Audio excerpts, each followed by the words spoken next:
loved it, and it really educated me a lot. Good, I'm glad it did. And have you ever worked with a dog whose fear response was so great that you couldn't? Now the first thing I've got to do is I've got to have a lot more information.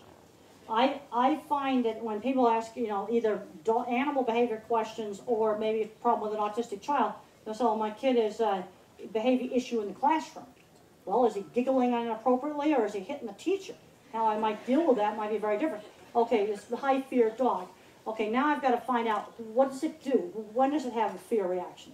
What does it do? We used to have a dachshund who was a rescue dog. Okay. And even though we worked with different trainers, it was... What's the dog's problem? What does it do? He would attack you. There were no cues. All of a sudden, And what kind of a dog was it? he was a dachshund. It was a dachshund and would just attack people. He would attack people. He would attack other dogs.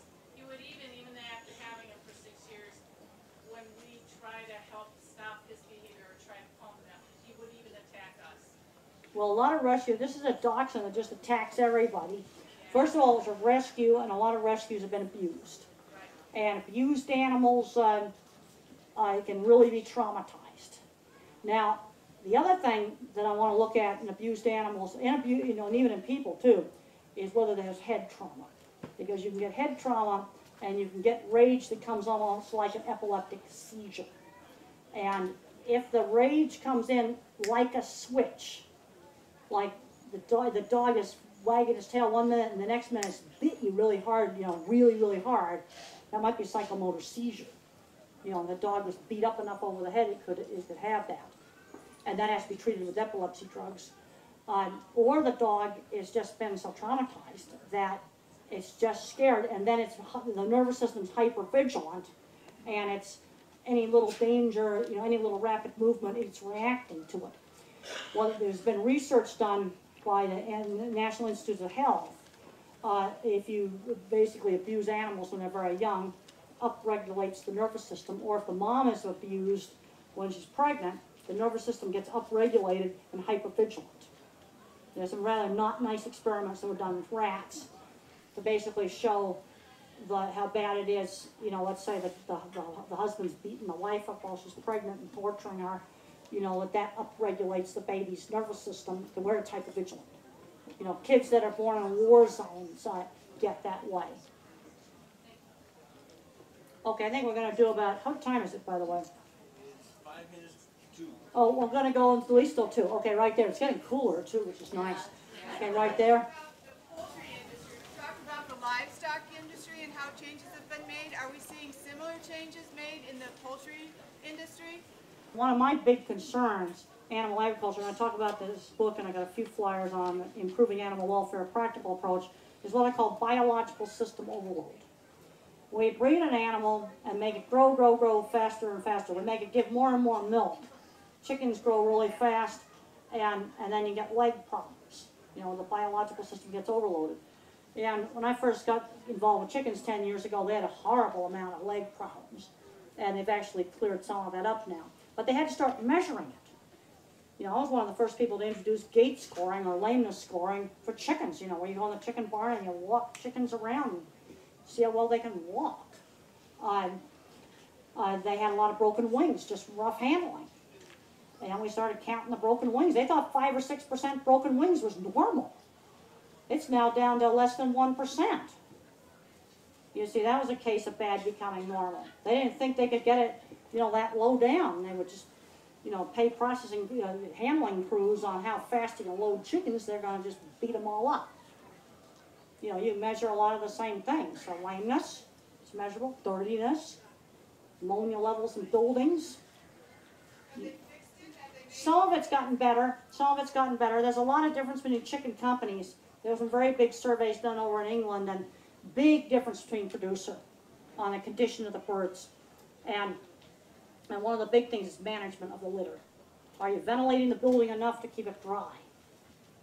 You've got to get air movement through a building, keep that litter from turning into muck. And in the cold climates, some of the worst problems with chickens and with pigs that are kept indoors is they close all the ventilation up and hardly have any air changes, and now you got 50, 60 parts per million ammonia. which is going to like hurt their eyes. Because another thing that I'm doing with auditing is let's look at all the things we can measure at the slaughter plant. Well, eye damage we can measure, lung damage we can measure, you know, internal parasites, bruises, you know, of course the body condition score, lameness. A lot of things that we can measure at the slaughter plant. Now we can't measure everything there. Are many of the processing plants, whether they be animal, beef or pigs or chickens, are they resistant to having you come in? I was worked on training the original McDonald's auditors. One of the things that made it work was it was very objective as to what was required. The plant knew exactly what they had to do. They had to make certain numbers, certain stunning score, falling down score, prod score, vocalization score, insensibility had to be 100%. It's like speed limits. And they also, they knew what they had to do, and most of the plants we didn't have to like rebuild the plant to do it. We had to do a lot of repair stuff, a lot of maintenance stuff. But rebuilding the whole facility, only 3 plants out of 75 had to do that. And those McDonald's and Wendy's audits, I saw more change happen that year. That was in 1999 than I'd seen in my whole career. You know, people manage the things that they measure. And what I've been finding, unfortunately now, and we've gotten on some of these committees, is sometimes the worst producers get on the committees and they water the standards down. I have had that happen over and over and over again. Now, why didn't it happen with the scoring system, you know, the AMI guideline for slaughter plants? Well, I made that standard before there were all these committees. And it didn't get watered down. Where I've had a lot of problems with, people is watering down standards.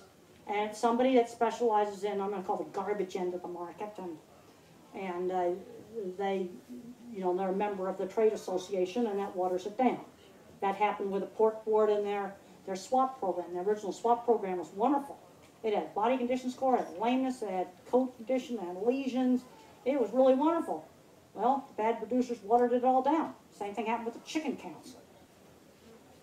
Okay, right there. I'm just curious if it's harder to design chutes, loading chutes and chutes into slaughterhouses for pigs than it is for other animals.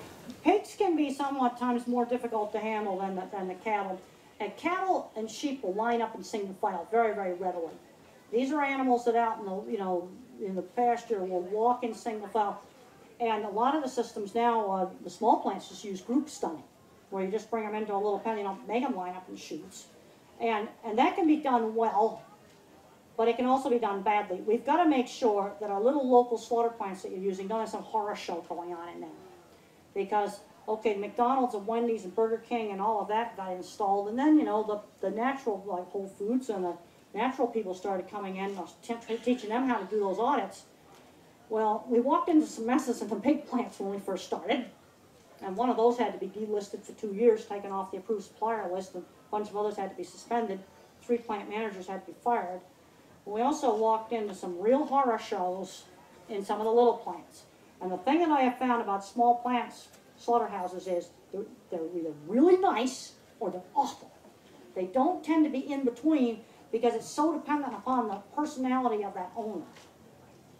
The big plants, they just fired the management. The little plants, I can't get rid of management because it's family. And we've got to make sure, like in your sector of the industry, that we don't have, hanging live animals up on the line and a bunch of bad stuff, going on. We need to look at everything we do and go, the cell cameras are making video and putting it out on the internet.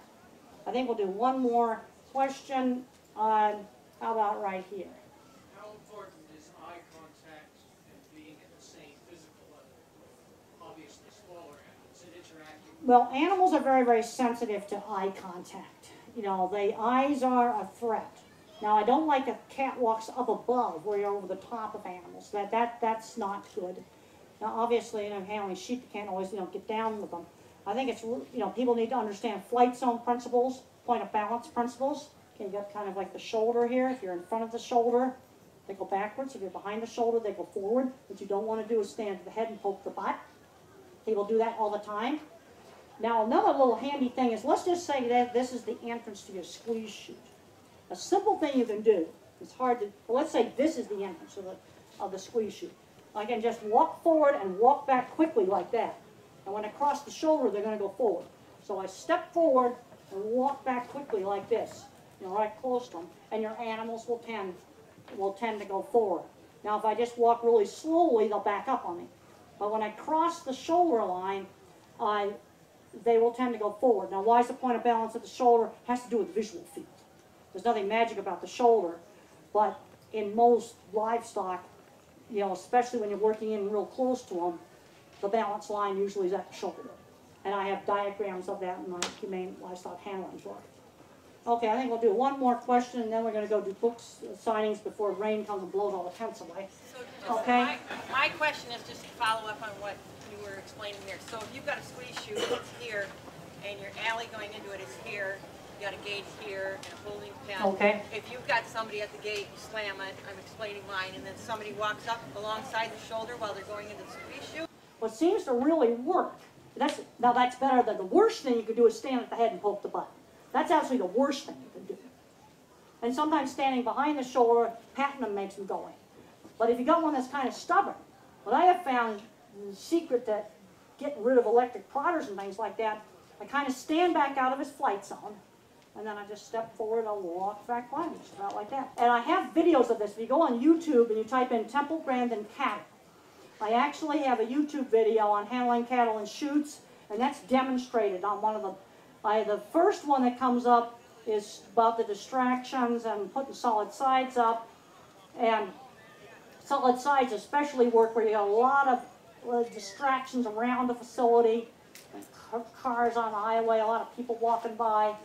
Now if your chute has open sides and your cattle have got some flights on, let's say there's cows in here and they've got some flights on, I'm standing up here against it, they're going to get all agitated and be jumping around. Maybe even rear up in there. There's, if they can see through it, then you're going to have to respect the flight zone and keep people away from it. Okay, I think we'll end right there. We're going to go over to the bookstore, and I want to thank everybody for coming. Thank you.